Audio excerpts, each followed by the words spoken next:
1986년 6월 11일, 미국 워싱턴에 살았던 스노우는 이른 아침 두통 때문에 두통약을 먹었습니다.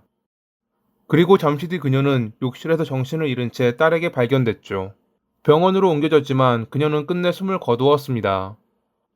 은행장이었던 그녀의 사회적 지위 때문에 부검이 이뤄졌고 그녀의 죽음이 자연적인 원인이 아니라는 것이 밝혀졌습니다. 치사량의 배가 넘는 청산가리가 검출됐거든요.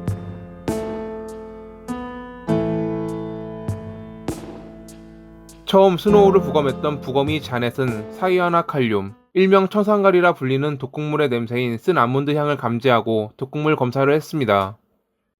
예상대로 그녀의 몸에선 치사량의 4배에 달하는 청산가리가 나왔고 경찰은 그녀가 아침에 먹었던 캡슐로 된 두통약에 청산가리가 들어있는 것을 확인했습니다. 총 60정이 들어가는 통에는 56정이 남아있었고 그중 9정에서 청산가리가 추가로 발견됐습니다.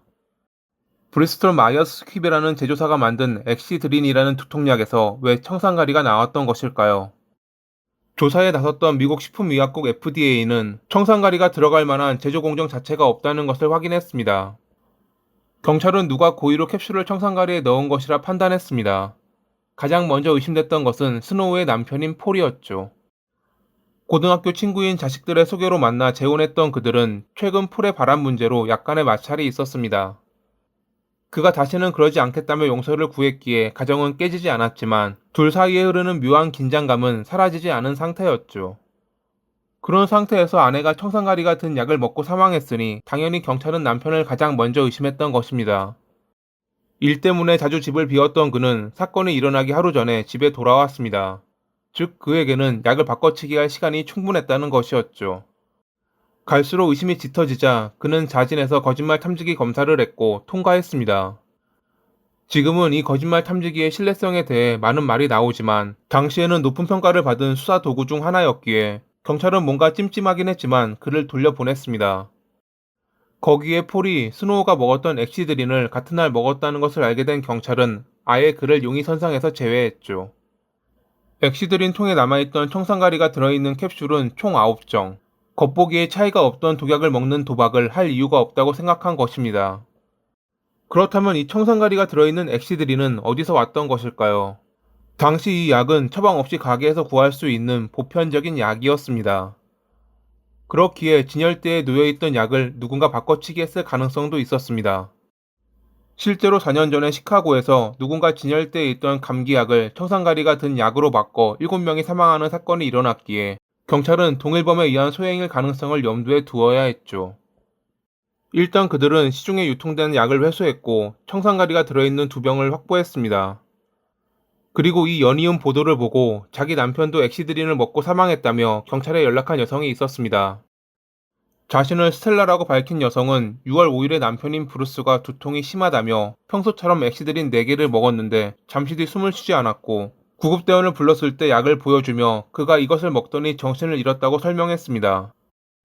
하지만 흔히 볼 수 있는 두통약이었던지라 구급대원은 그것이 원인이라 생각지 않고 병원으로 옮겼다고 합니다. 얼마 뒤 브루스는 사망했는데 병원 측에선 그의 사인을 폐기종이라며 자연사 처리했습니다. 그리고 며칠 뒤 엑시드린을 먹고 사망한 스노우의 사건을 뉴스를 통해 접한 스텔라는 남편도 같은 약을 먹고 사망한 피해자라며 경찰에 알렸던 것이었죠.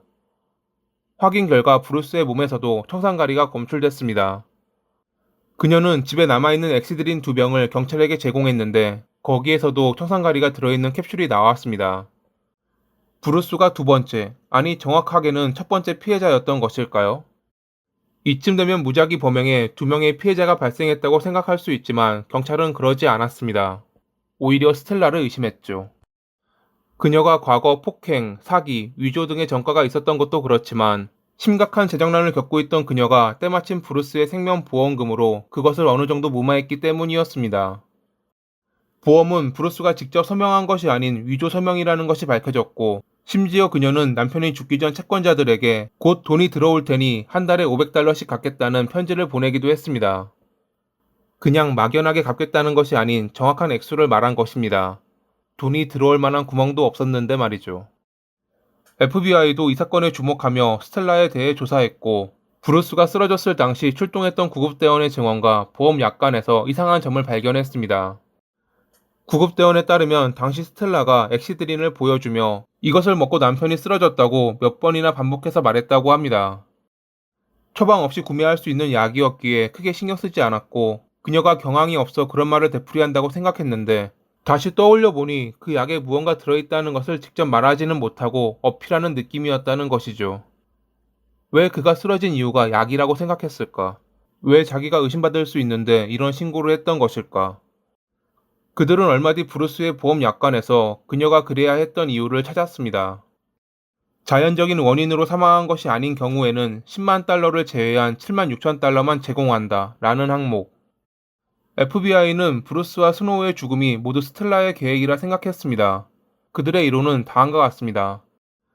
브루스와의 잦은 다툼과 돈이 궁했던 그녀는 그의 서명을 위조해 보험에 들고 살해 계획을 세웠다. 청산가리를 구해 그가 자주 먹는 엑시드린에 넣었고 그것을 먹은 그가 사망. 보험금을 모두 타려면 자연사가 아니어야 했기에 그가 엑시드린을 먹었다고 어필했지만 병원 측은 자연사 처리. 이 상태에서 부검을 의뢰하면 의심받을 수 있다고 생각한 그녀는 가게 진열대에 있는 엑시드린을 청산가리가 든 것으로 바꿔치기함. 우연히 그것을 구매한 스노우가 며칠 뒤 사망했고 부검으로 인해 독살이라는 것이 밝혀짐.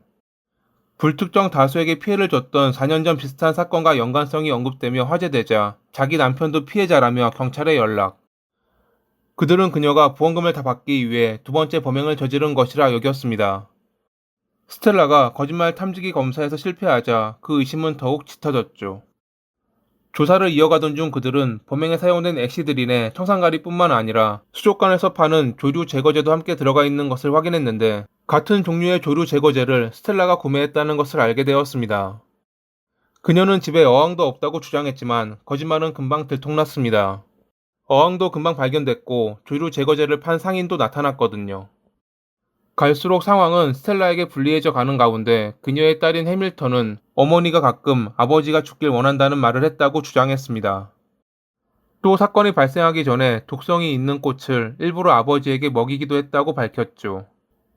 어머니가 도서관에서 독에 관한 책을 빌리는 것을 봤다는 해밀턴의 주장에 경찰은 스텔라가 빌렸던 책들을 모두 확인했고 그중 청산가루에 관한 내용이 적힌 페이지에서 그녀의 지문을 찾았습니다. 결국 1987년 12월 9일에 검찰은 스텔라를 2건의 살인과 5건의 제품 조작 혐의로 기소했습니다. 그녀는 무죄를 주장했지만 재판부는 여러 정황 증거와 증언이 그녀가 범인임을 가리키고 있다며 살인죄에 대해 징역 90년 2건과 제품 조작에 대해 징역 10년 3건을 선고했습니다. 또한 재판부는 그녀에게 벌금을 제외한 남은 재산을 피해자 가족에게 지급하라고 명령했죠. 그녀는 딸이 엑시드린의 제조사인 브리스톨 마이어스 스킵으로부터 돈을 받고 거짓 증언을 한 것이라며 항소했지만 1989년 8월에 제9순회 항소법원은 그녀의 항소를 기각했습니다. 현재 그녀는 캘리포니아 더블린에 있는 보안이 낮은 여성 전용 연방교정기관에 수용돼 있고 건강 문제로 2차례 가석방 신청을 했지만 모두 거절당했다고 합니다. 돈 때문에 남편을 살해한 것도 모자라 다른 이의 생명까지 앗아갔던 스텔라. 범행을 반성하지 않았던 그녀가 영원히 그곳에 머무르길 바라며 이만 마칩니다.